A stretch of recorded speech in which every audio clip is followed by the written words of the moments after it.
Hello, Cubs fans, and welcome to a brand new edition of Cubs on Tap. Happy Sunday, fun day to everybody. I am Ron Luce. I am joined by two of the boys. We got the Juice Man himself and Mr. Joey Cheeseman Ricotta on the microphone with us tonight. Guys, we're talking about a Cubs series win. Cool and fucking tough. But I want to know, first off, how are you boys doing on this fine Sunday? Not all at once, dudes. Come on. You said Juice first, so I figured that's why I was like, man, I'm doing good. I feel like this is the best outcome we could have asked for. We could have asked for a sweep. But winning a series over the Dodgers. It's Sunday. I have a Yingling in my hand. First beer in probably like 3 days. Doing good, man. How are you boys doing? Doing good, man. Juice, how you doing, buddy? Doing good. I'm waiting for Joey to sell me insurance or something with his headphones he's got there. I think that's the first time I noticed that you actually have the microphone on the side there. Yeah, it's here somewhere. I need one of those that like. No, off your headphones. Is there not a little? Oh, there is actually. Yeah, sorry. Well, I forget that it's even there. Honestly, I think you should. You either look like you're about to sell me insurance, or you're about to like go into like an Xbox like a little game, Call of Duty party, party or something. My duty mic. I've just noticed it. You've probably been on a million shows with that on your head, and it's the first time I've ever noticed it. But no, I'm doing good, man. It's good to go out to LA and win 2 out of 3. I often like look at the posts that we put out on YouTube, those little short clips that Brian Lefevre does such a great job. And somebody on there, I won't name names because I think it's a little embarrassing, said I should shut the fuck up and that the Dodgers were going to take the series. Well, you were lucky to win 1 game, so kick rocks. Oh, big old facts. Tell them and let them know. Gentlemen, like you guys said, series victory in LA. This is the first Cubs series win at Dodger Stadium since 2014, as Jeremiah. Not true. We're counting playoffs. Oh, well, yeah, that's fair. But regular season, this is the first one since 2014. And as Jeremiah said to lead the show, Cubs equals Dubs. Guys, it was a good weekend. We have a lot of good baseball to talk about. As you noted, Joey, probably should have been a sweep. Had Saturday's game gone a little differently. Obviously, the Dodgers walked that one off of Michael Fulmer. And we'll touch on him here in a little bit early in the show here. But let's get started with the starting pitching. It feels like an appropriate place to start.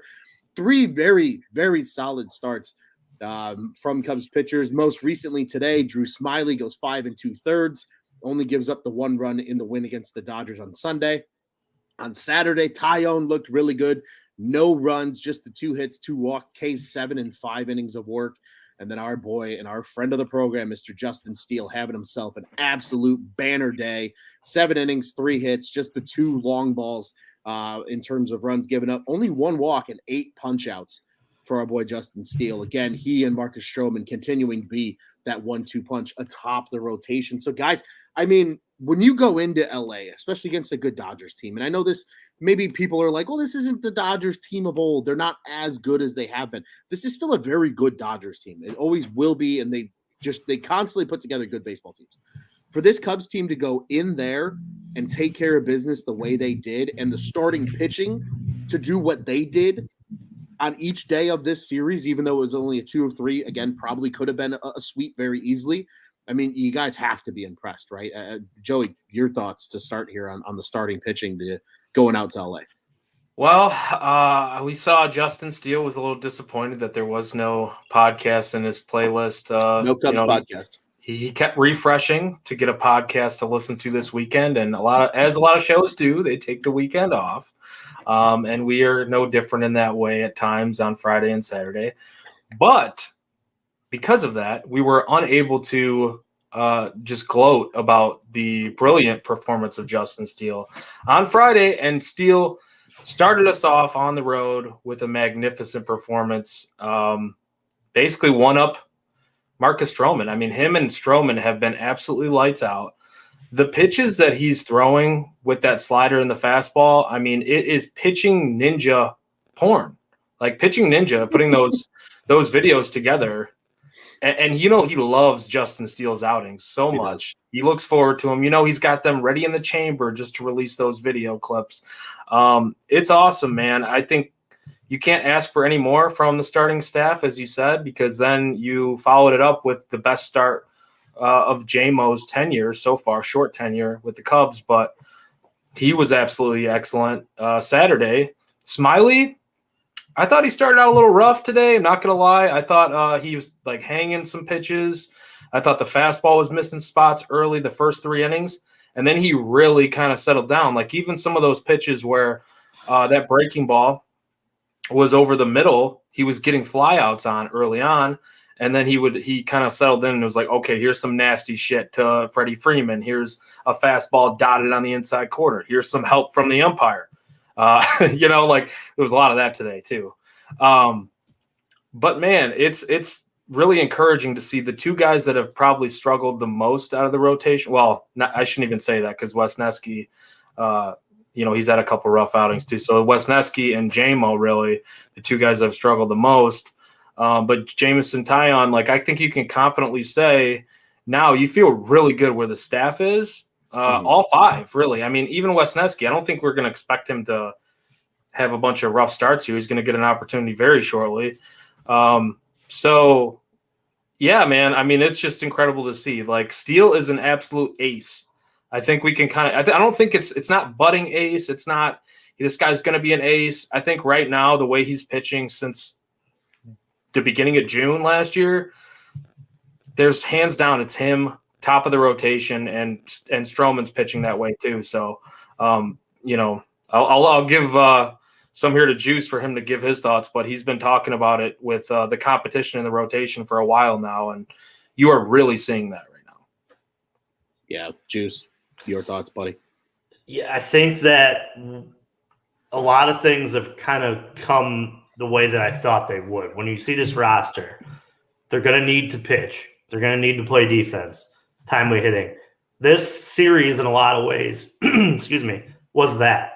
It was timely hitting at the time you needed it. They played long ball, obviously, on Friday. Mm-hmm. And today it was a long ball here, a run here, there. But the pitching has been the backbone. And, we talked about in our first preseason episode, the one where we were doing the predictions for the season. Mm-hmm. I put down if the Cubs have a below 3.90 ERA, they're going to find themselves in the playoffs. We're going to check in on that periodically, but I wanted to, first put the first kind of check in on it.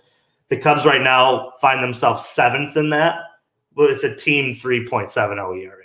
So they are on pace, and we're talking about bad starts from Jameson Taillon that are kind of bogging that probably number a little higher, and Hayden Wesneski, who we definitely going into this next series probably view him as a prime bounce back candidate against a team like Oakland, that he can get himself right, get himself some confidence, and kind of ride that into his next start and start kind of compiling some good outings. But what they've done so damn well, which is somewhat surprising, but when you pitch really well, you should expect this.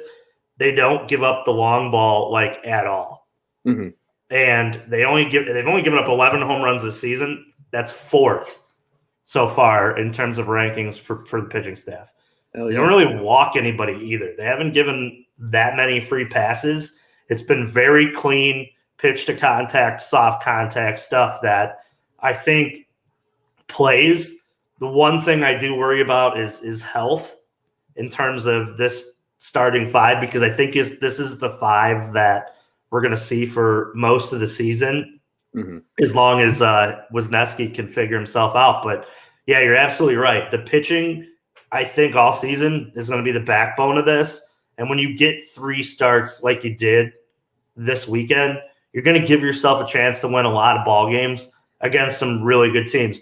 Now, they're not going to play the most exciting brand of baseball. Let's admit it. The Cubs are not going to be the team that goes out there and hits 7, 8, 9 home runs in a series. They're just not going to be that. They did that this series, but that's probably something that's not going to be a regular for this team. But if it is, because as you start to look at the hitting stats, they find themselves around 11th to 10th in most like categories. I think that's better than what we expected. And maybe the pitching doesn't have to carry this team as far. But so far, good start. And I think if you look at the way this has played out, there are 3 games that they've lost that are in the loss column that I think they should have won. And 2 of them are on the bullpen. And it's going to be interesting to see how that plays out over the course of this next couple months, because it was clear today that they were not giving the ball to Michael Fulmer in the 9th. They just were not. Regardless of what Ross had to do to get, Boxberger the right matchup he wanted for Boxberger there, it was clear that that's a huge gaping hole. And when you play the type of defense and pitching and you're not going to score as many runs, you need to have that shut it down at the back of the bullpen. Who's going to step up and fill that void? I think that's a question that we need to start asking on this show. 100%. And just quickly to round out your guys' thoughts there, Scott sharing in the comments here saying 2 number 1 starters in the Cubs, biggest surprise of the season so far. I don't think it's that big of a surprise personally. I think we as a collective group here at Cubs on Tap have been pretty optimistic about what the Cubs have at the top of that rotation. I think the general consensus across baseball is people didn't have that same faith. They knew Stroman. A lot of people label Stroman as a 3 in a normal rotation. He's okay, blah, blah, blah. And then to a lot of people, they're like, yeah, Steele had a good second half of the year, but is he going to do it again? Because they don't see them every day. That's the national narrative. I think from a Cubs perspective, and people that follow this team to the same level that we do, are not surprised by what Stroman and Steele are doing at the top of the rotation so far. And it's good to see our boy Justin doing that here to start this series. But Juice, you set us up perfectly for our next topic here, and that is the doubt in a guy like Michael Fulmer, who at the start of this season has been the team's de facto closer. And I think that is absolutely something worth, kind of bringing up and discussing, to Juice. And let's talk about it here, because a couple of comments from our comment section. Jeremiah says here, bring up Estrada. And then we saw earlier in the show, Scott saying Mark Leiter Jr. is the closer. Who says no? So I think that is becoming a question amongst the Cubs faithful, because he gives up, it was his second blown save of the season already, but first loss that he was charged for Fulmer. It really is starting to make it feel like, obviously he was going to get probably the starts early in terms of getting the opportunity to close, because he's the high dollar reliever. I mean, that's just is what it is. And is a guy that had a lot of 60, big old, air quotations here with the fingers, but I think there is going to be a lot of conforming to this bullpen over the course of the season here. And even guys on the roster already that are probably making their case to be the guy that gets the ball in the 9th. So really interested to hear what you both have to say. Juice, we'll give you the turn here on the first go on this topic. What are your thoughts here, buddy, at the back of the bullpen? I like Estrada. I like that idea, but the thing that I have a problem with is on the current roster, the way it's constructed, there are guys that I like in certain positions. Leiter has been that get out of escape artist that, it makes a lot of sense in the 9th, but if you wait for that, the biggest part in the ball game may be in the 7th. And it's bases loaded, you need a ground ball, you need him to, and it's funny how we're talking about him as the escape artist out of all of this. This came really out of nowhere. It's been awesome to see. Hey, I'll always root for the guy who's in the pinstripes, over producing for what we thought. But I think it's tough because there's a lot of guys who are talking hey, let's put Keegan in that slot. Well, I like it. I love his stuff. It plays, but then again, are you gonna assume that he's going 2 inning saves every time? Are you giving him the 8th and the 9th opposed to bridging that gap? See, the problem is that when you take one of these guys, if it's not Alzolay, if it's not Keegan, who can go multiple innings, then you kind of have to hold that out until the 8th, and then you still have the problem of, who bridges it. So that ends up becoming a part of I currently want to see Brad Boxberger get a run at it, because I think that out of the replacement number guys that are there currently on the staff, that becomes the guy that I look at all right, he can do it. I mean, mind you, to me, he's more like an 8th inning guy, But realistically, like the 9th and the 8th, like I think depending on the ball game, your 8th inning guy can be your 9th if you're looking at 6, 7, 8 in the order, or 7, 8, 9 in the order towards the bottom.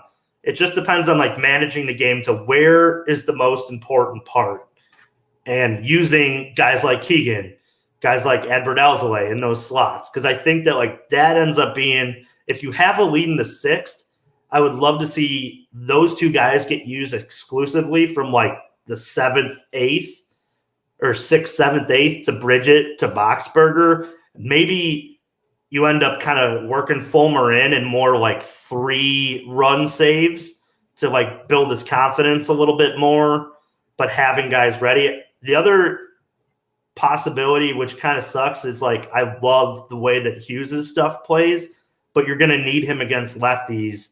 And really, you only have 2 lefty specialists with Leiter, who is the mop-up guy now, or the Houdini. See, that's what we should call him. He's the Houdini part of this bullpen. And you're going to have to save, everyday Hughes for a point within, a lefty like Freeman or something like that. Personally, if I'm thinking, I want them to go outside the box, go outside of your system and find somebody.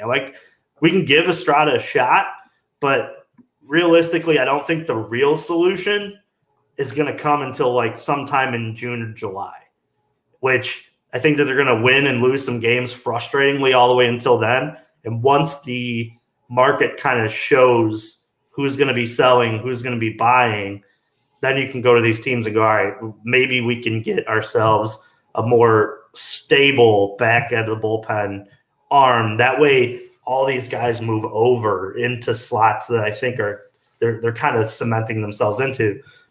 It's a good problem to have because it seems like everything is bridged okay until those final 3 outs.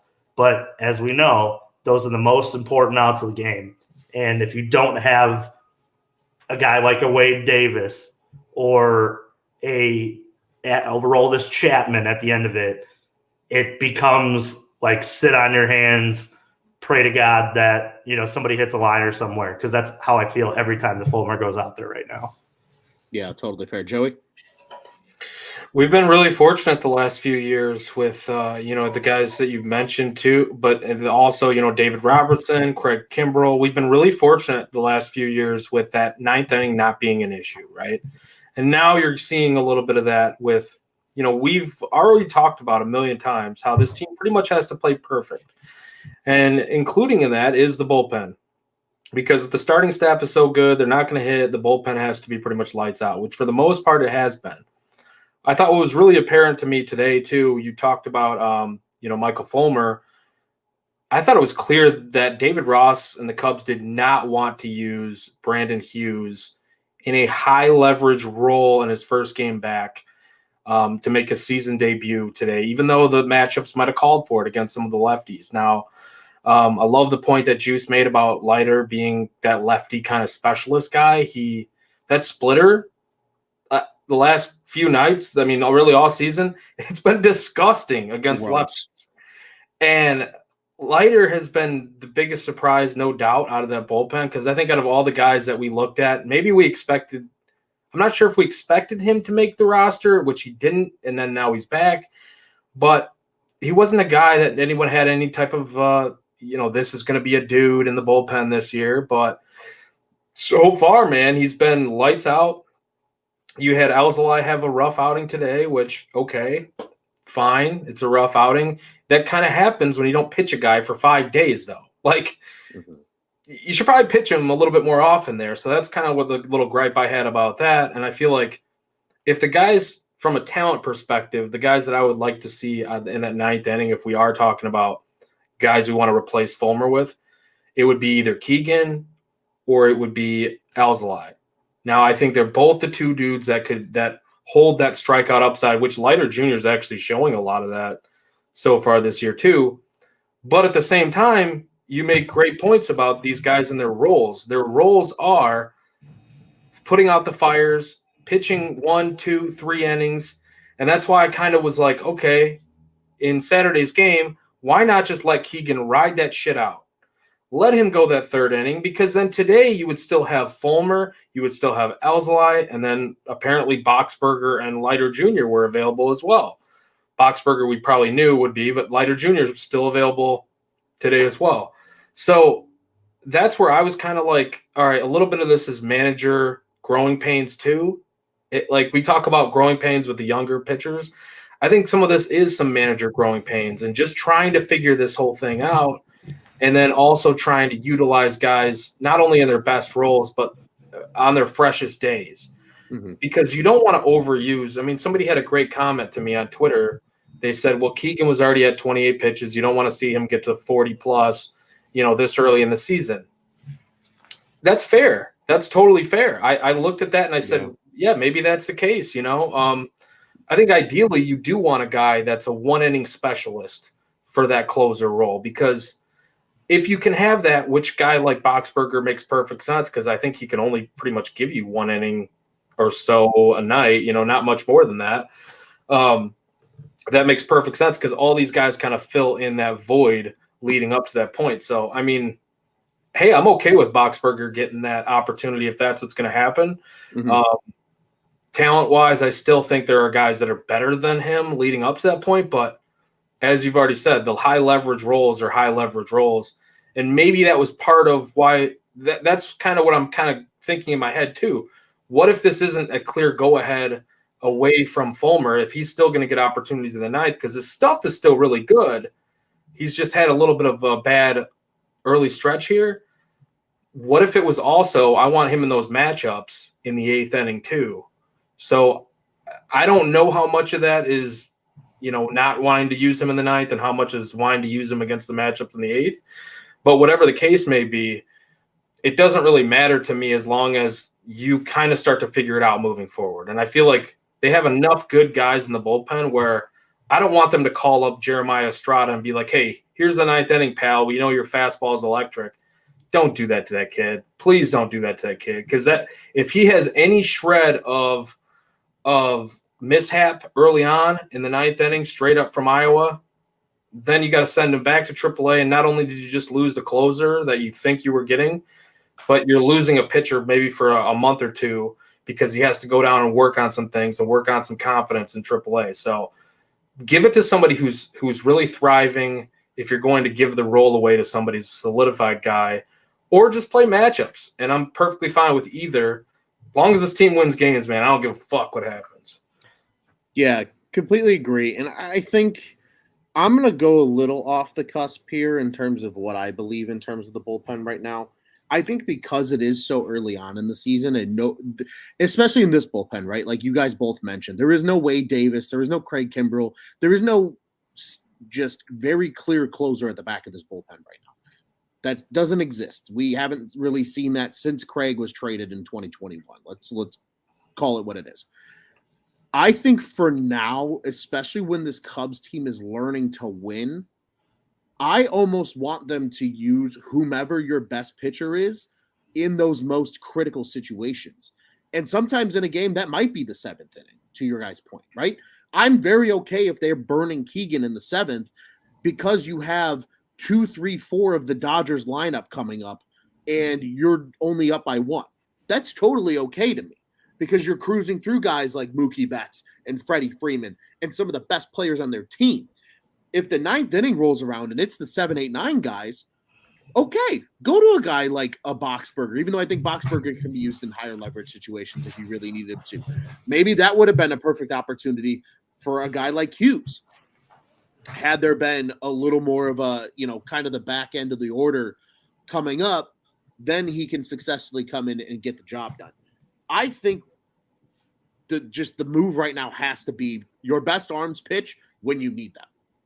Plain and simple. Like, I'm not mad if eventually they want to use a guy like Leiter Jr. as the closer, but I want Leiter Jr. being Houdini in the 7th inning and getting them out of a 2 men on and 1 out jam.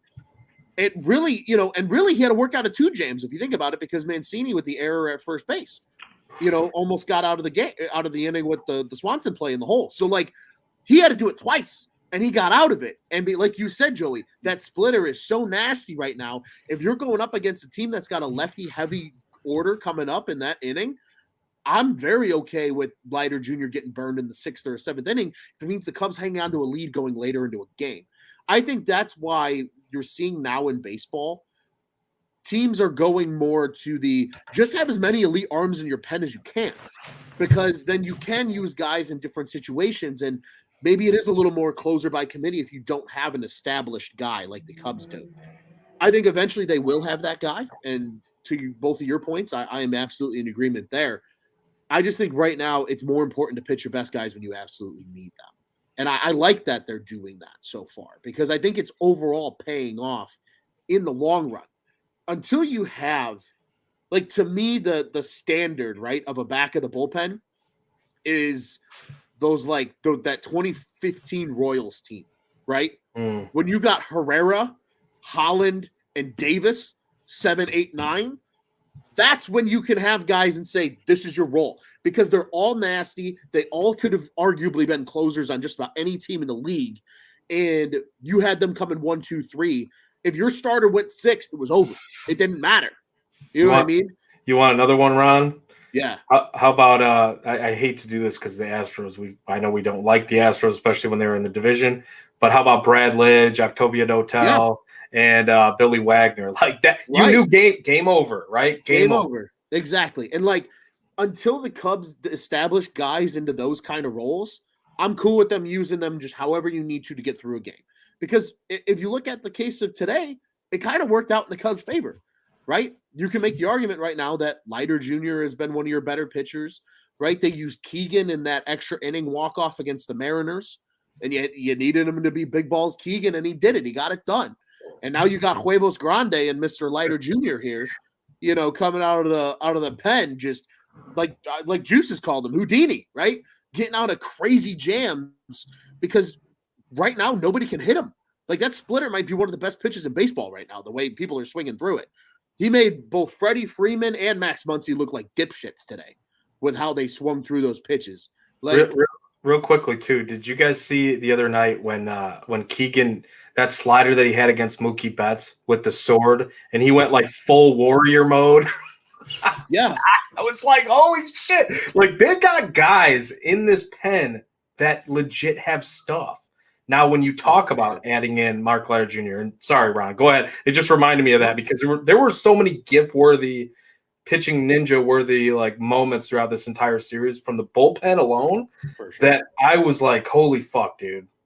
Yeah, go ahead, Ron. No, I think that's my point right now, right? Is like, the Cubs clearly have a lot of good arms in the pen. I'm very okay with guys not having roles as long as it's helping them win ball games. And yes, Fulmer pissing away 2 games already this season and blown saves sucks. But again, like you guys said, right? This is the 3rd iteration in a year and a half now that Ross has had to figure out a bullpen, because this bullpen is completely different for a 3rd straight season. That's a whole other managerial kind of, just leap that they have to tolerate. And yeah, Jeremiah brought a good point here when it was Chafin, Tepera, Kimbrel out of the pen for the Cubs. Yeah. That was a moment when it was, these are your 3 established guys. And Tepera and Chafin were kind of interchangeable as 7, 8, but this collective group of 3 was your 7, 8, 9. Like, until the Cubs have that, let it be, let it roll. I agree with you guys there. I think they're doing well. Transitioning here, guys, from the arms, because again, I think a great series overall in totality for the arms, to the bats, because there are definitely bats worth talking about in this series. And he's the first one we have to talk about, because it was his return to LA.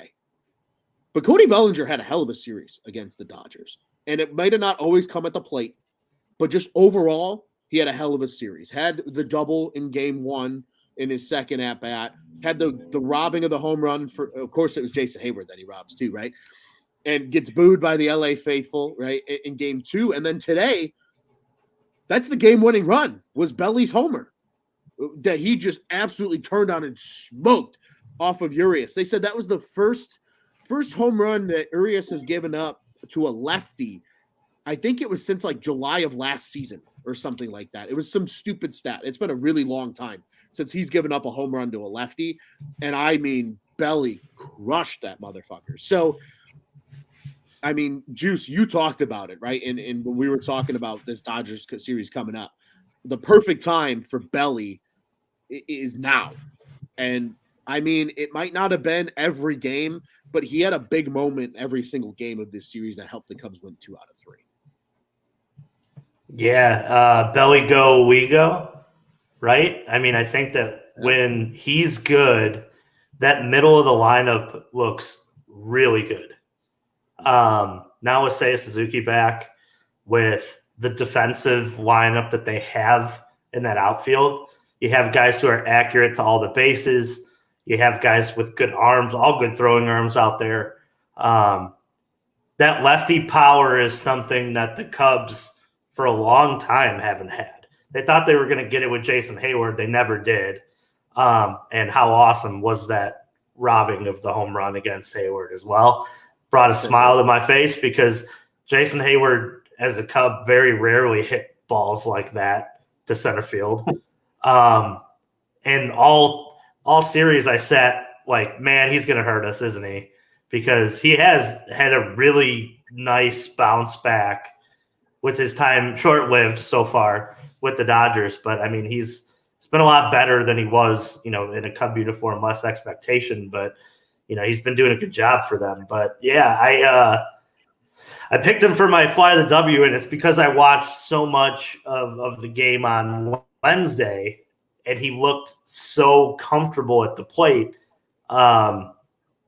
Dinger's talked about it too, how he's seeing a lot of contact inside the zone and how he needed to be more aggressive, and he's doing that. I mean, I thought that Jake brought up an awesome point that, when he was getting pitches inside the zone, he was putting the bat on him. And a lot of the Cubs over the course of this beginning of the season in April here have done that. They've put the bat on the ball. The Cubs don't normally, leave players or at least not put it in play. That's the way the lineup is kind of constructed. But you have to see him turn on that was just awesome to see because that lefty power, like I said, is so important in a lineup.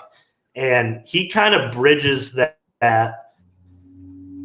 no man land, right? We were talking about it early on in the season, like with some of the variations of this lineup, the bottom can look really bad.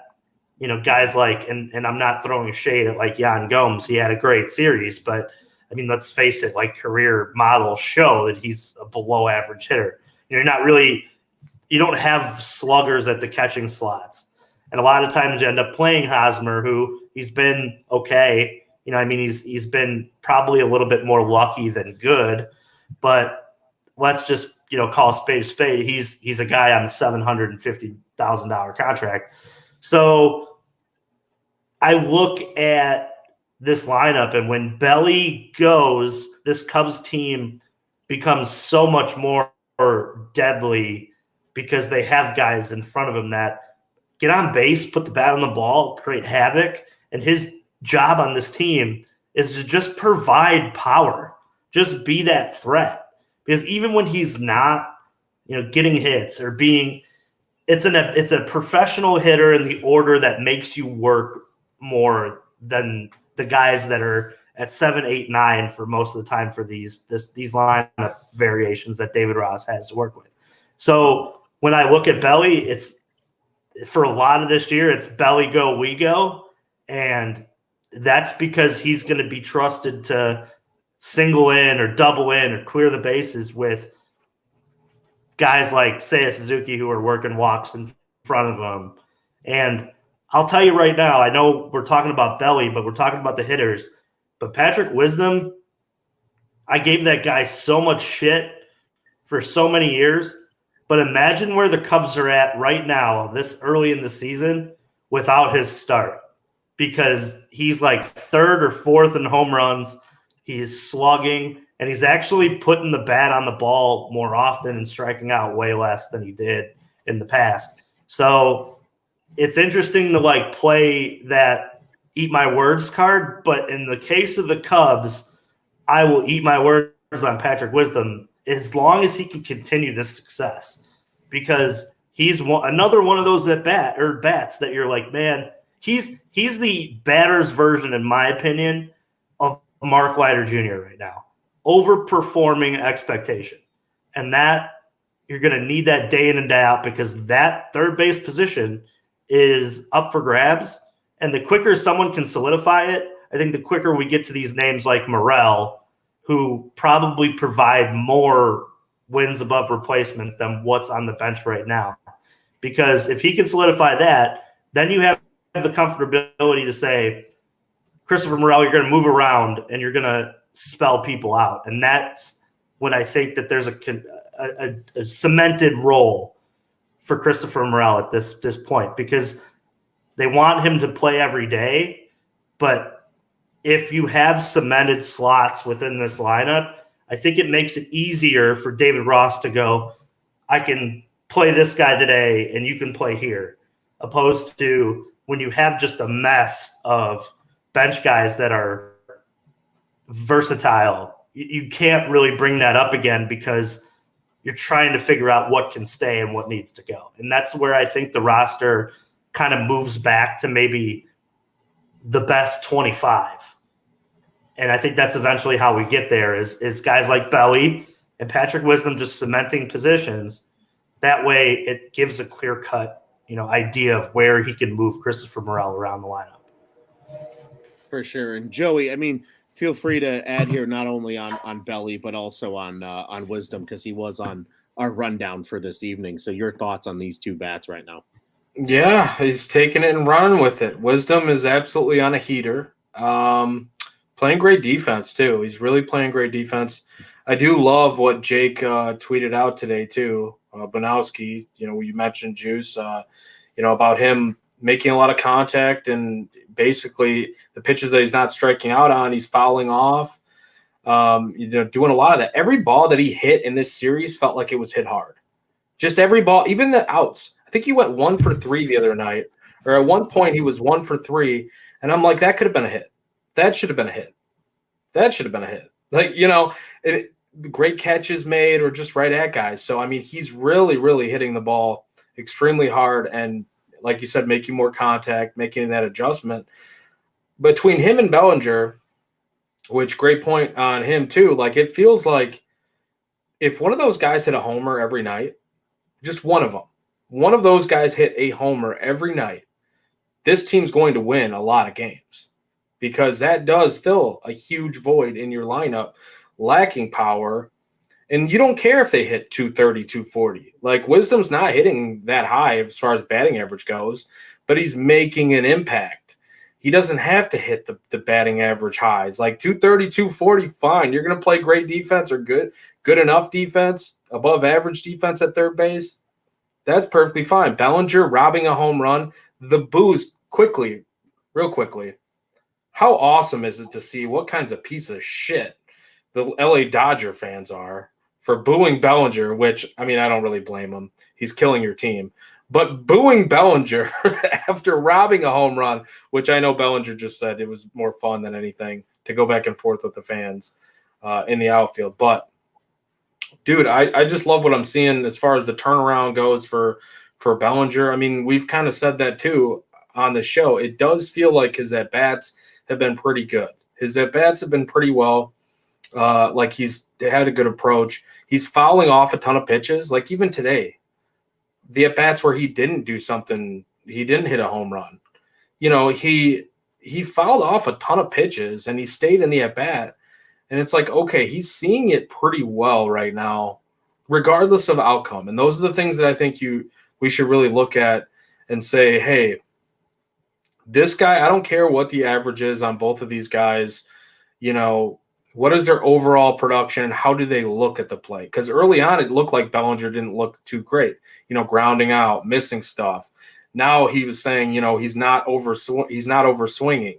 He's just trying to, I forget what his exact quote, but he's basically just taking it a little bit more easy. If that's taking it easy and he's still hitting the ball, however fucking far that ball went today, please take it easy much more often. Take it easy every game from here on out, and this team's going to win a lot of games with the pitching, the way that this team's constructed. And I'm sure there's a lot of other guys that we're probably going to get to here to talk about, but those two guys in particular, make a huge difference. They are both X factors, and I'll even toss in Mancini into that bucket because he has been not too good here lately. Getting a little worried about Mancini, but I do think those three guys really are kind of the X factors of guys that are in your lineup every day, and you want to see what they're going to do offensively day in and day out. For sure. And I think, we haven't seen the Swanson power yet. So I think that's something that fans are waiting on a little bit. We've seen a little bit of Ian's power so far, but again, Ian still being that machine just in terms of getting hits. The consistent power coming from this middle of the order is going to be critical. And Belly absolutely smashed that ball today. Beautiful thing to see. Him and Wisdom going back to back, always cool and tough. These two guys are going to be able to get the job done. And Wisdom's had an incredibly hot start in terms of power. Belly is starting to kind of put it together consistently, I think, from an overall standpoint in terms of hitting, because his biggest knock coming into this organization was that he struggles with the fastball. That was a Urias fastball that he turned on today, and it was inside. So if he's starting to see the ball better and these fastballs are starting to look not so fast, they're starting to look not so fast. Like, that's going to make a big difference for the rest of the lineup if these guys are consistently hitting. And of course, our boy Scott saying Wisdom for All-Star Game campaign starts ... Nah, because he is having a hell of a start. 6 home runs in 14 games is a pretty crazy start to a season. So things we absolutely love to see. And Ron, just to add to that, I was looking up on Baseball Savant right now because I was just curious about Patrick Wisdom and where he's falling in with barrel rate, average exit velocity in terms of percentiles. Average exit velocities in the 95 percentile. If you look at hard hit rate, 97%. And if you look at the barrel rate, 92%. The guy is just hit the ball hard, and good things are going to happen. And that's exactly what he's doing when he swings the bat.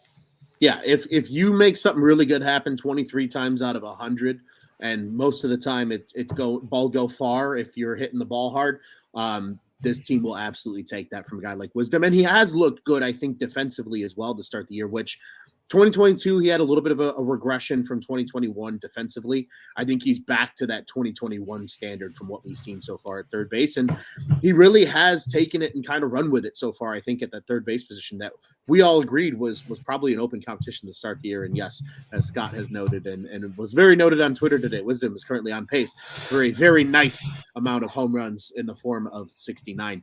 But gentlemen, while we're on the bats, let's talk about a name that not only just returned, but maybe had a little bit of a struggle this weekend. That is one Seiya Suzuki. Struck out in totality 7 times over the course of the weekend. The second set of games, Saturday and Sunday, 3 strikeouts apiece in each of those games. Just 1 strikeout in his return in Friday night's game. Had a walk, had another hit in the series, but that home run was nice to see from Seiya in his return. And guys, I don't know about you, but like what I am mentioning to myself right now with a guy like Seiya is how desperately I wish that his oblique wasn't a problem in spring. Because if the rest of the lineup has clicked in the form that it has offensively, like this Cubs team has gotten the job done offensively, I think much more than we all expected this early in the year. If his bat was, even if he dealt with the injury a little bit, but he got more of that time in spring to get ready and get right, like this is effectively his spring training. This is only Friday, Sunday, if we do the math, was his 7th professional baseball game since returning from injury, including his time in AAA. Like, he has not seen a lot of baseball yet to start this year. But when he gets anything close to what we kind of saw him do at the start of 2022, and then even at the end when he kind of readjusted to the league adjusting to him, this lineup's going to be in a great spot with him in that 4-hole because you have some of that, what we just talked about, right? That additional power and value, I guess, in the lineup, for lack of a better term, with guys like Wisdom, and if Mancini can get it going again, and Belly. And then you have that top 3 in this lineup that really is kind of the engine that makes this thing go in the form of Horner, Swanson, and Happ. So he is just like that bridge piece in that 4-hole that as soon as Seiya gets going, it's going to turn things around. But I would love to hear from the two of you as well, and just thoughts on Seiya's return, as well as what you're looking for to going forward. And Joey, we'll give you the microphone here first on Seiya Suzuki. Well, great to see him back, obviously. The home run, yeah, that was great, man. Great to see. I mean, this is still a guy that bulked up like Hulkamania in the offseason. So the power is obviously going to be there, and he already had power before he came over. And I think any type of struggles that he has right now, especially that we've seen outside of that home run and the other hit, I think any type of struggles he has from now until maybe May, I think you just don't really look at it. You see it, but you don't really judge it, if that makes sense, because of what you said, it basically being a spring training. And, he looked really good down there at AAA during the rehab stint, but that's AAA pitching, kind of to be expected for a guy that's not going to spend much time there until he obviously comes here where he is now, or not here. He's not, in my office, but in the big leagues down in LA. I wish he was, though. I'd be like, what up, Seiya? I'd pull up my camera. What up? Dude, hanging out with Seiya Suzuki on a Sunday night. Yeah. I think you need some insurance, Joey, so I'm glad you got the earpiece on there. So I got to sell him some insurance too. Seiya, this is for your oblique. I'll sell you a warranty here. No, but man, I honestly, dude, I really think this team, as you said, lineup comes together with Seiya Suzuki. He's the missing piece. He's the missing link. We had him on a milk carton to start the season. He's here now. We found Seiya Suzuki. We won a series over the Dodgers. I know there's other guys we need to get to, so I won't spend too much time on Seiya, but two things. Very happy. I have my flip-flop in my hand. It's a Cubs flip-flop, too, by the way. Jesus Christ. Two things that Joey and Seiya have in common. They're always on milk cartons because we're wondering where they're at. What are your thoughts here on Seiya Suzuki? Well, it was nice to have a right fielder who can, read a ball off the bat finally. No, that's a little shot, I guess, at Miles Mastrobuoni, but it's kind of it's warranted. Don't count that one in the sun. Then we can't. That was a sun. No, that's it. That's freaking LA, man. They're not used to it. They play in Chicago most of the time. It's gloomy and it's going to snow tomorrow. So, yeah. But that's fact. I actually don't, and this is probably my sick brain, but I actually don't mind him struggling right now because I know at some point Patrick Wisdom and Cody Bellinger are going to struggle, and guys in the and Seiya Suzuki is that type of guy who could carry you for a month. Remember when Alfonso Soriano was a Cub, and it was like every time he was up in the month of like September, he was carrying the Cubs. Like it's home run with a guy who got plunked or walked because the Cubs had like 5 hits that day, and Alfonso Soriano was like 3 of them with 2 home runs. Like those are the type of players that I don't mind struggling now because I know like we're getting found wins out of guys like Wisdom and Belly. And now like when Seiya starts to hit his stride, you're not hoping. You obviously hope that Belly and Wisdom hit all year, but it's not going to happen that way. There's going to be guys who struggle. And at the time where the lineup is struggling, that's when I'm hoping Seiya Suzuki is that middle of the order piece. That's going to be around like Nico and Dansby, who are going to find themselves on base more often than not. And that's going to be the guy that is carrying you through the month, a certain month that you guys are having a rough go. Yeah, I want them all to come together, and I would love for the Cubs to hold hands and win 16-1 every day because the lineup is hitting like crazy. But I'm a realist. Right. Like I mean, I want the Cubs to eventually be the Looney Tunes GIF where, they're just going around bases and dancing moves. But yeah, that's not baseball. That's not how this team was constructed. So I think that like I'd love to see him back. Love to see him working to get, back into the swing of the major league pitching, things like that. But I don't mind him struggling now, especially since we're getting the performances out of Patrick Wisdom. Like you said earlier, Anyan Gomes had a nice game on the Friday. Those are the guys that buy you more wins. and then your big name players are going to be the ones that carry you for a month.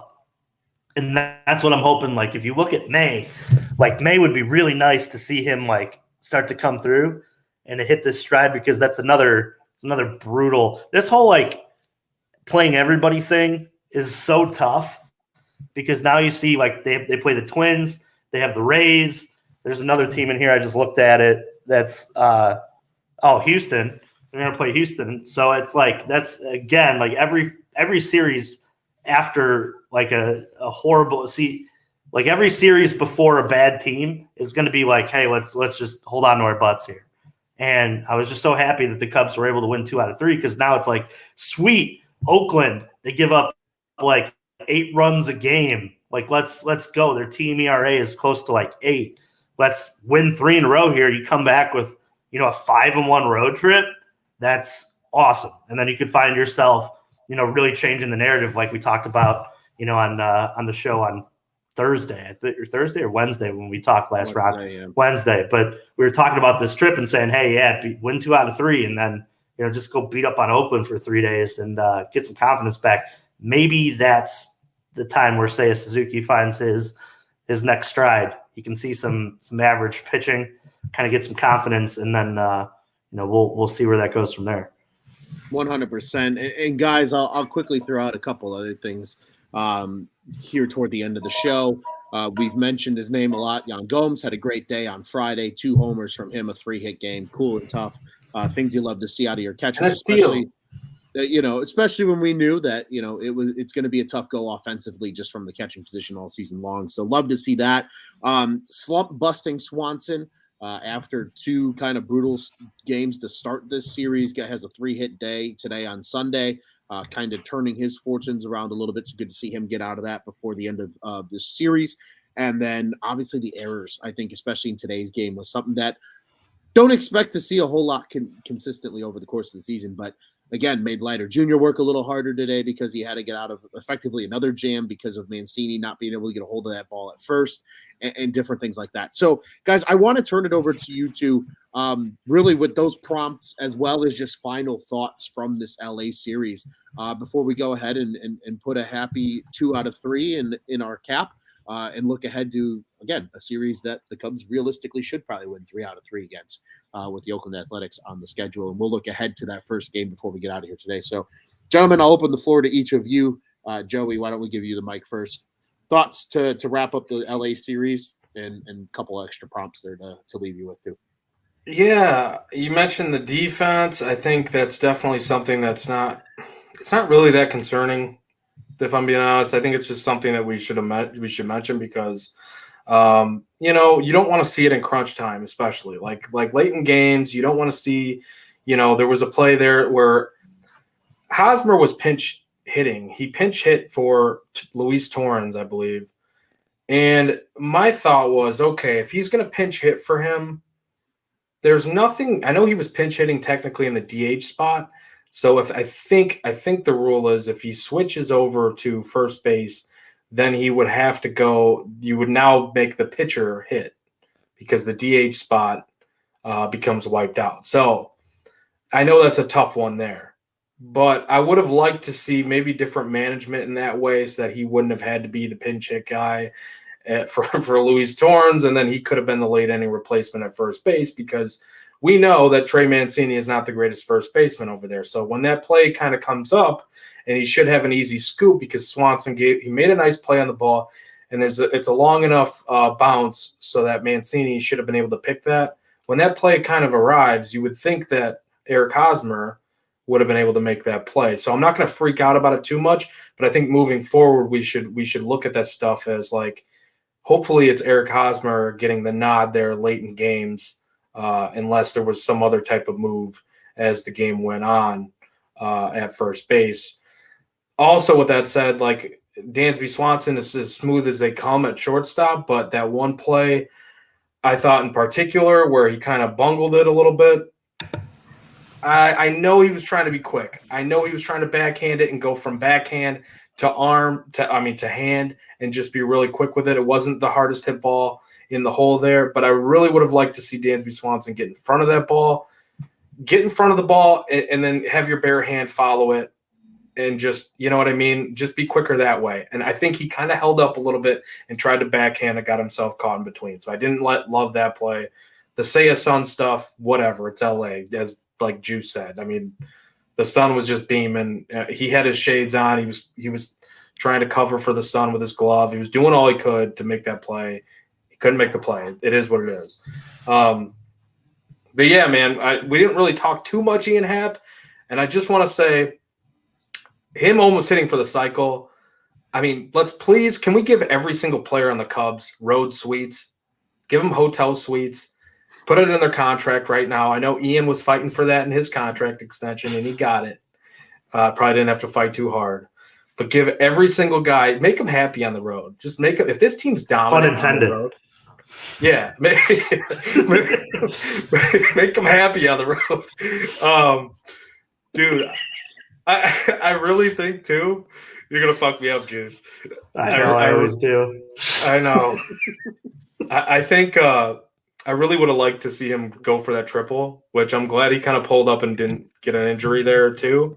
But he had a chance at the cycle, man. He stopped. You're so selfish.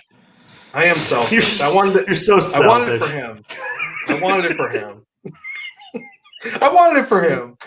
All right, go ahead. I'm done. Those are my final thoughts. I know. I'm going to take off and get another beer now because I am selfish. I don't want to stay on here with you guys. I don't blame you. I wouldn't want to listen to me anyway. But no, I agree. I think, Joey, in terms of like your idea about Dansby getting in front of something is just not going to happen. That's not his – he loves that backhand, man. He does. And I know he was talking about like – he doesn't even like to use like his hands at all. Like when he's flipping to Ian or to Nico and like for double plays and things like that, he loves like that left hand, like his glove hand is just, to me though, he makes that play like 99 out of 100. Oh yeah. The one time that like that happens is of course like in a time where they need him to make that play. In terms of Mancini, like playing first base, man, like it just makes me want to have Matt Mervis up here so much more because to me, I look at Mancini as just like strictly a DH. I really do. And I know he's not bad, not terrible at first base, but I mean, Mervis makes that play. Joey, you alluded to like Hosmer makes that play. There's a lot of, what if with roster construction here where you're like, I would just like to see him focus on hitting, and that's why I think he's kind of struggled out of the gate too, because they made him play in right, they made him DH, they made him play first base. There's a lot of things that like are up in the air in terms of like where he's playing every day, which that can't. He came in to hit. That's realistically like they came in to like get him as a DH, and I hope eventually that gets sorted out. But yeah, no, I'm with you. I think that it was just nice to see them overcome some of those errors too, and still, win the game. Having, Leiter step up, or some of these guys, come out and pick up their teammates. I think those are like team and season building things that you have. Leiter picks them up, and you're tapping on the back like, hey, thanks, man. Like, didn't want that to end up, a couple runs, and you're beating a good team, and that's just what I look at that. Ian Happ, we didn't talk a lot about him, but I know you want him to be selfish. But I'll take the 2 doubles. I think that's just as good as the cycle, in my opinion. It was truthfully, it really was as good of a cycle. I wanted it to say like Happ got a freaking triple. That's all I wanted was to be able to like him have that. But no, man. Sorry, Ron. Go ahead. I think the next time Ian Happ has a triple, I'm just gonna tweet Happ had a triple. Happ had a triple, and he had. We're just gonna count that as part of the cycle. I'm gonna count that. At Joey knows nothing. At Joey, Happ had a triple. I think Luis Torrens too, man. Like I don't really understand. I know he had that one little dribbler, but he did nothing other. Like that was just kind of. Was that a good? Would you guys consider that a good plate appearance? Like it was soft contact. He got the job done on that play. Like Torrens, to me, the third catcher. We have not talked about this, but like, what are we doing here with this third catcher and then Joey, DHing him? He is office space. So what exactly do you do here? Like he's that guy on the roster that like if I could ask that question, I'd be like, so. And also too, like how many teams are carrying 3 catchers? If somebody knows, if somebody just send that to me. He's another candidate for like has pictures of Jed Hoyer that like are some type of scandalous pictures or something. Like what does he do here? That's what I'm starting to like think with him. Wonder. Yeah. Higgins could play first at least, Like right. I don't know. I don't know what Torrance does. Like, I guess he's what? Is he hitting close to 300 now? Technically, he's doing okay, but like, dude, you never fucking play, period, anyways. And when you do, you're DHing, and someone has to DH for you that could go into a position. So, I don't know. I guess. How many at bats has he had? 10. That's it. Yeah. He has 3 hits. Today's RBI was his first RBI. He's got 1 walk, 4 Ks. Whoop-de fuck. And it was that dribbler. Like he struck out the other time, right? Yeah, the K. I think. So. I mean, there's not one guy at AAA that fits this. He had 2 Ks. He had 2 Ks today. If Urias makes that play, they're out of the inning, though. I think that was 2 outs. So, like, I mean, even then, you can't say that was a contact situation. It wasn't a contact situation. It was a get a base hit situation. Yeah, he needed a hit. It's like that was just a tough, like perfectly placed, like, oh, good for you, you lucky bastard. What do you do here? Guys. Tell us how you really feel, Joey. Yeah, sorry. I mean, he had a good spring. I get it. No, I'm with you. So did like 70 other people who like are working the checkout line at Walmart right now. Yeah, Mark Leiter Jr., for example, who barely passed through waivers when they didn't put him on the opening day roster, who now is here, had a good spring as well. So you gave Louis Torrens a spot. Well, I think they actually carried the max for pitchers. Point still remains on the hitting side of things because they had a lot of guys that they were crunching and still are trying to crunch. I don't know, man. I don't know what he's doing here. It's a fair point. I think it's going to be something to keep an eye on.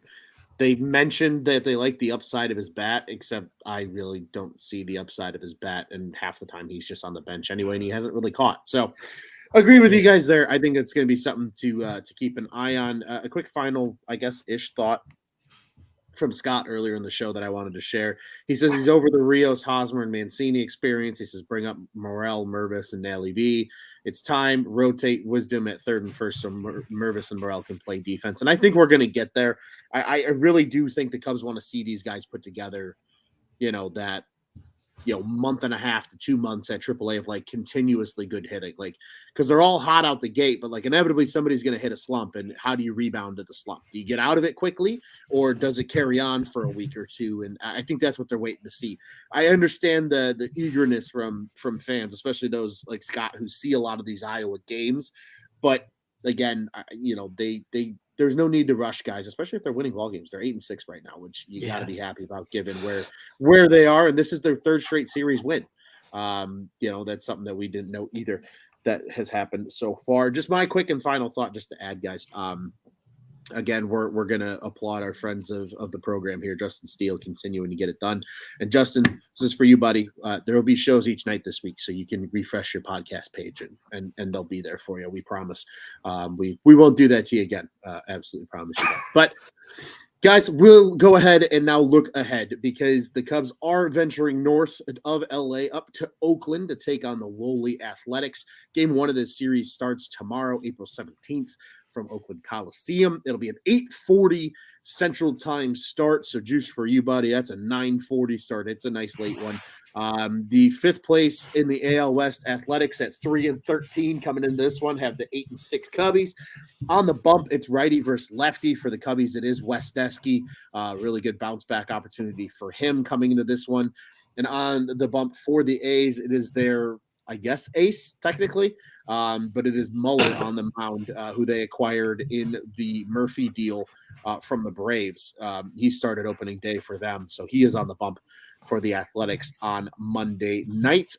Literally nobody on each roster has seen either of these pitchers, guys, so it's a blank slate in terms of analytics and numbers coming into this series. Guys, break it down for me.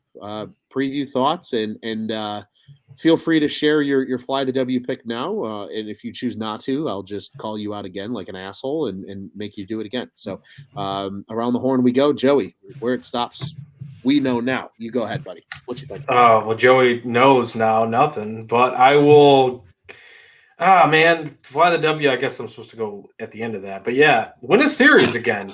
The sweep, like a sweep would be awesome. I feel like we would have been lucky to get the sweep, even though we almost got the sweep. Should have got the sweep against the Dodgers. But this is a team that you absolutely should sweep. With that said, though, I'm always a little bit leery when we get into these type of matchups because I feel like around the league, and we talked about it earlier, around the league, you're playing every team this season, but how much of that is that maybe a benefit to the Cubs because they're facing these teams that might be looked at as really good ball clubs around the league, maybe whether it be AL teams in particular, not the A's, for example, but like a good Rays team and stuff. How is that? Maybe is that a benefit with the Cubs when they face these teams because they're overlooking the Cubs, for example, and the talent that the Cubs actually have when they face them? That's kind of something that I've been thinking about a little bit here as we've been talking and, I'm watching around the league play. But when it comes to the A's, I hope that the Cubs don't make that same mistake and look at this ball club as, a magnified AAA type of roster that they have and just go in there and take care of business. You took care of business against the Dodgers. Go in there against the A's and beat them to a pulp like you absolutely should and can because you are the better team going into that matchup. Hayden Wesneski needs this start to kind of solidify his spot in the rotation right now. Yes, you had a great spring, but a couple more struggles here down the road. You might be going back to AAA for a little bit to go work on some things. And people are going to be calling about it, calling for it throughout Cubs atmosphere, universe, on Twitter land and whatever. If he has another rough outing, people are going to be like, hey, he needs to go work on some things and maybe he needs to get sent down and come back. I don't want that to be a thing because this guy has such good stuff and you are that good of a damn pitcher. Go out there, take care of your shit, throw strikes, utilize that awesome slider, pump that 97. 97 was kind of an outlier for him, but go out there, hit 95 against these guys and just hit your spots. You should beat this team. You should beat this team 2 out of 3 at least at minimum. Otherwise, it's kind of a failure. And I'm gonna say you guys overlook this matchup. 100%. Juice. I'm gonna go full Seinfeld because Joey had to. The sweep, love the sweep. Got to get the sweep out there. Get the sweep. Tell you right back and left and right. The sweep. That's what it sounded like when Joey went to start his whole little rant there. But yeah, I go get the sweep. Yeah, I'm a big fan.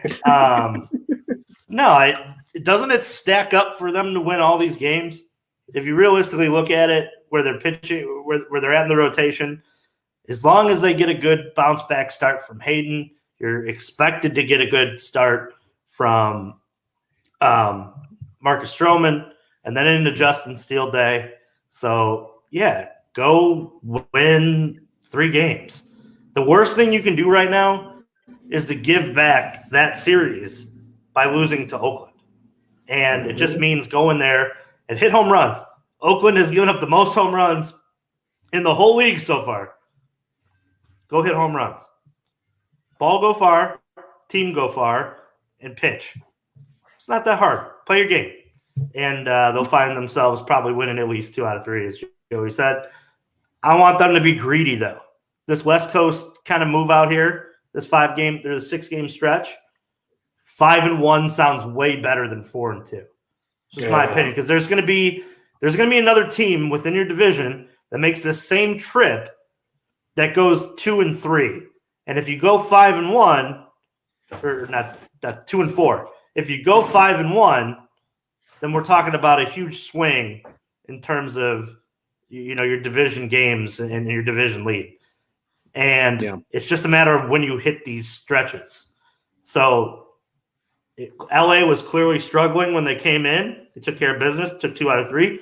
Could have took all the games, could have swept them. The sweep. But, go in there, go to Oakland, get the sweep, love the sweep. Going in there, get the sweep, love it. Tell you what, sweep. I love it. That's probably. I think that's the second time that you did the Seinfeld thing with me in particular too, because I'm pretty sure that you're such a fucking dumbass. Your life is like a movie. Like I said at opening day, I said, Joey, you are real life Jason Alexander. That's what it was. You are George. You are George Costanza. Everything that is odd and weird happens to you, and you find the most oddly thing to find. See, as he pulls down the fucking mic there, throws me off there. Joey from State Farm, are you in khakis or what's going on? New sponsors, maybe. New sponsors. Oh, baby boys. No, I'm right there with you guys in just this series. It's take 2 out of 3, take care of business. Juice, you took some of my numbers, but I'm going to reiterate them anyway. Not only does Oakland have the most home runs given up in the MLB as a pitching staff, they also have the highest ERA in the league, and it's by a pretty considerable amount as well. They have a 760. The second worst is a 587. So it's a pretty noticeable jump for the A's. Again, they've only won 3 games so far this year, and the pitching matchups favor you. Yes, Muller, probably their best pitcher by far, has a 5.52 ERA. So if you take care of business on Monday, you have a pitcher on Tuesday from Oakland that has a 10.2 ERA. And then the guy set to go on Wednesday has a 12.15 ERA. And also waits at the local pizza shop. So probably. So that's the thing here. I bet you they have disgusting ass pizza over there too. Oh, it's probably atrocious. But you get what you need out of Hayden.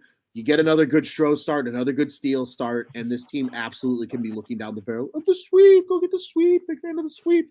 Big fan of the sweep. Love the sweep. It would be nice to see as they come home for a 4-game stretch then against these same Dodgers that they just finished up with back at Wrigley Field starting on Thursday. Guys, since I got to be the asshole because neither one of you gave me a fly the W pick, we're just gonna go around the loop again. That's the bit now, Ron. We just don't do it. Just don't do it. You're all assholes, and I got to come back to it. Joey, who's your fly the W pick for this coming series?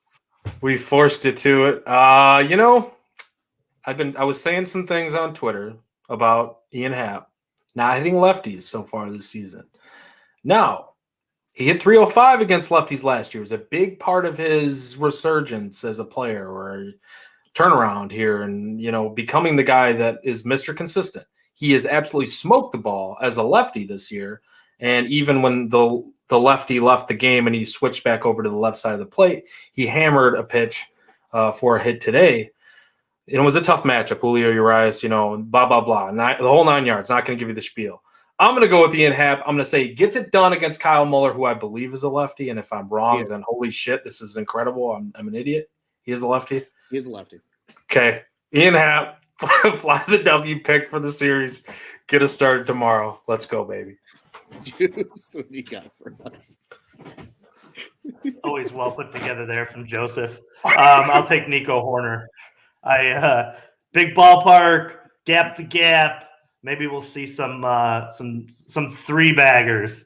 Maybe Ian Happ gets a triple. Who knows? Get a cycle, why don't you? Let's go. Oh, shit. I love it. Guys, I'm honestly going to take a guy that bounced back today, and I'm going to expect it to keep going. A guy that I think is going to have a lot of extra base hits because, as you mentioned, the big ballpark. I'm going to go ahead and take the guy at short, Mr. Dansby Swanson, as my fly the W pick for this series. I think he keeps the ball rolling after a good day on Sunday, takes that into the start of the week here, and gets back on track after kind of a hiccup, just I think, in the traditional routine of a baseball player, obviously being supportive there for Mallory when she underwent her surgery. And then kind of, I think just getting back in the swing because he is a guy that is so creature habit of playing every day. I mean, fuck, he's played all but 4 games of the last 2 years, or 2 games. Sorry, 2 games of the last 2 years. Of full seasons of baseball here. Just a guy, I think, getting back into the rhythm of things. He's going to carry that into Oakland this week, I think, against the A's. So he is my fly the W pick. Gentlemen, before we get out here, I want to remind everybody, Cubs on Tap, one of 2 official podcasts of the On Tap Sports Network, that covering the Chicago Cubs. Check out our friends over at the Dingers Podcast. You hear us mention them all throughout the show. They're at Dinger Cubs on Twitter and Instagram. Follow the boys, Jake, Mitch, Jeff, and Kevin. They all do a great job. They will be live tomorrow night as well on Monday. They'll be going live either 8 or 8:30, typically right in that range. And you will probably hear from us following that, with it being a later start in Oakland tomorrow. We'll have our traditional post-game show as well. So it's back-to-back on tap shows for Cubs baseball on Monday night. So we hope you join you for both of those. We'll be in the comments of the Dingers show. And we hope all of you will be in the comments for both of those shows and joining us on Monday night as the Cubs play the Oakland Athletics. Once again, you can follow us at Cubbies on Tap on Twitter and Instagram. I am at Loose on Tap. Juice is at Juice on Tap, at Joey Knows Nothing, and follow the other boys as well at TeddyFreddy270 and at Nick_on Tap. You guys know the drill. Bears, Bulls, Blackhawks. We've got it all. Bulls shat on as I get mocked by the 2 here in the ending. This is why you got to watch us live as well, by the way. Be sure to hit that little bell on YouTube. Subscribe to On Tap Sportsnet so you can watch Joey and Juice mock me as I go through this to end the show. But you know the drill. Bears, Bulls, Blackhawks. We got it all. Bulls and Blackhawks done now. So those shows will be transitioning to off-season mode. And the Bears, it's going to be a big one. You got the draft coming up here in about 2 weeks. So be sure to be tuning in with the Bears on Tap crew. And as always, Cubs fans, tell your friends, because they are kind of hot dog shit right now. All your friends that like the White Sox, send them over to our friends over at Sox on Tap so they can all go cry together about the boys on the south side of the city. Once again, you can find us on tapsportsnet.com, at OnTapSportsNet on social media, the OnTap Sportsnet. Go ahead and check out what's on tap in Chicago sports. Boys, it's always a pleasure. This was a much longer show than we normally do, obviously covering 3 games, little Sunday fun day weekend recap, but always a pleasure with the Juice Man and Joey and myself. We look forward to being with you guys all week this week, a full week of Cubs baseball, no off days this week like we had the last 2 weeks. So it'll be good to get back into the swing of things, boys, here of 4 to 5 shows in the course of a week. From myself, Ron Luce, from Joey, from Juice. Boys, what do you say? What do you got here? The only way we know how, at Cubs on Tap. Fuck the Cardinals. Dude, when you were talking about the White Sox, all I could think about was hefty, hefty, hefty, stinky, stinky, stinky. Sorry. Let's go Cubbies. No, let's go Cubbies.